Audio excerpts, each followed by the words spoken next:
के बारे में जानेंगे। तो सबसे पहले गोलीय दर्पण की डिफिनीशन के बारे में जान लीजिए। गोलीय दर्पण क्या है?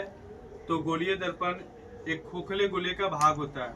वैसा दर्पण जो एक खोखले गोले का बना होता है उसे क्या कहते हैं? गोलीय दर्पण कहते हैं। गोलीय दर्पण में बहुत सारा चीज को जानना होता है, ठीक है। आपको चित्र के माध्यम से आप देख रहे हैं कि सबसे पहले क्या होता है, एक गोला होता है। गोला का बीच बीच में एकदम सेंटर लेते हैं, जिसमें इसमें नाम हो जाता है इसका वक्रता केंद्र, जो कि ऊपर आपको दिखाया गया वक्रता केंद्र होता है।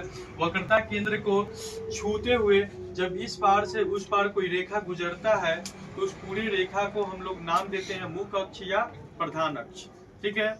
ये हो जाता है आपका वक्रता केंद्र। और जिस दर्पण को दोनों कोण को छूता है मुख्य अक्ष, उसको बोलते हैं दोनों तरफ क्या कहलाता है, वह ध्रुव कहलाता है, जिसको हम इंग्लिश में पोल कहते हैं। और उसको सिंबॉलिक के रूप में पी से इस्तेमाल किया जाता है। ध्रुव को हम लोग पी से लिखते हैं। ये आपका सेंटर ऑफ मास होता है, आपका कहलाता है सी से इसको केंद्रित किया जाता है। उसके बाद में आप देखेंगे यहाँ पर गोलीय दर्पण में दो ठो दर्पण का निर्माण होता है। एक को हम लोग बोलते हैं उत्तल दर्पण, एक को बोलते हैं अवतल दर्पण।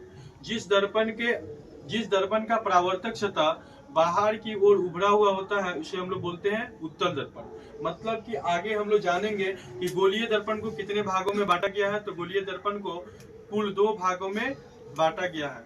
सबसे पहला उत्तल दर्पण और फिर दूसरा अवतल दर्पण। उत्तल दर्पण किसे कहेंगे?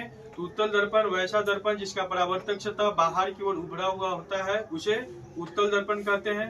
फिर आपसे सवाल होगा उत्तल दर्पण का देख लीजिए अलग से, इसमें तो ऐसे चित्र बनाया हुआ है, अलग से अगर चित्र देखेंगे तो क्या होता है इसका,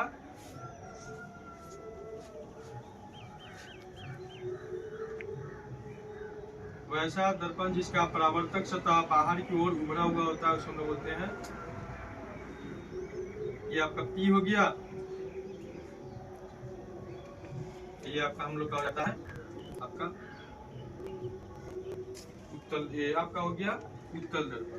अवतल दर्पण को देखेंगे, तो अवतल दर्पण क्या होता है, वैसा दर्पण जिसका परावर्तक सतह अंदर की ओर धंसा हुआ हो उसे अवतल दर्पण कहते हैं। इसके बीचों बीच में कहलाता है पोल, ठीक है। ये हो गया अवतल दर्पण, हो गया उत्तल दर्पण, ठीक है।